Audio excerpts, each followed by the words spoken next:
សួស្តីអ្នកនរគ្នាជួបគ្នាថ្មីម្ដងទៀតជាមួយ Simple Tutorial ថ្ងៃនេះយើងមានពីរវិធីមួយគឺដើម្បីមកបង្ហាញលោកអ្នកគឺ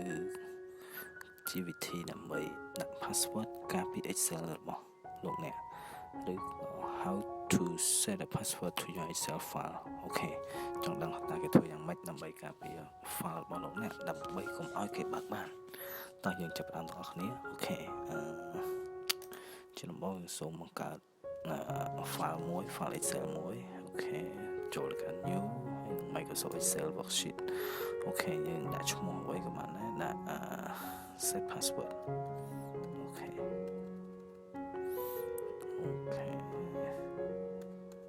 set password អូខេតោះសូមបើក file នឹងទាំងអស់គ្នាអូខេគឺយើងបើកបានធម្មតាអូខេយើងអាចបញ្ចូលលេខធម្មតាបានដែរអូខេ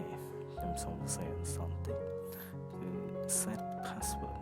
អូខេ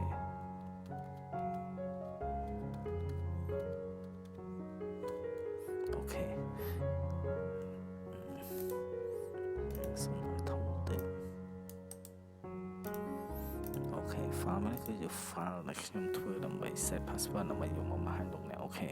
ចង់ដឹងថាតើគេធ្វើយ៉ាងម៉េចអូខេសូមចាប់ដល់បងប្អូនយើង save មួយសិនអូខេយើងបើកមើលម្ដងទៀតអូខេគឺយើងបើកមើលបានធម្មតាអូខេឥឡូវយើងចាប់ដល់ធ្វើអូខេជាដំបូងសូមចូលទៅកាន់ file ហើយបន្តមកសូមចូលទៅកាន់ protect workbook អូខេបន្តមកសូមចុចលើពាក្យ encrypt with password អូខេបន្តមកយើងសូមវា password បញ្ចូល password អីក៏បានដែរស្អាតទៅលោកអ្នក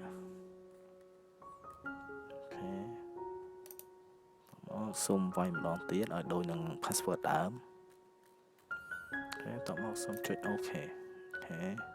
តោះសូមចុចត្រឡប់ទៅវិញតោះមកសូមចុច save អូខេតោះមកសូម close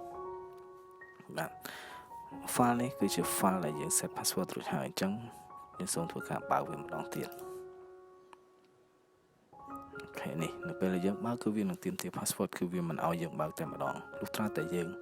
មាន password ដែលយើងបានកំណត់ដើម្បីមិញអូខេយើងសូមវាយបញ្ចូលអូខេចុច OK មកពេលនោះគឺវានឹងបង្ហាញតែម្ដងហើយបើយើងគ្មាន password គឺ file នេះគឺយើងមិនអាចបើកបានទេបាទគឺការដាក់ password គឺមានតែប៉ុណ្្នឹងឯងគឺពិតជាងាយស្រួលមែនតើគឺក្នុងការពារ file របស់លោកអ្នកដើម្បីកុំឲ្យគេបើកមើលឃើញបាទសូមអរគុណ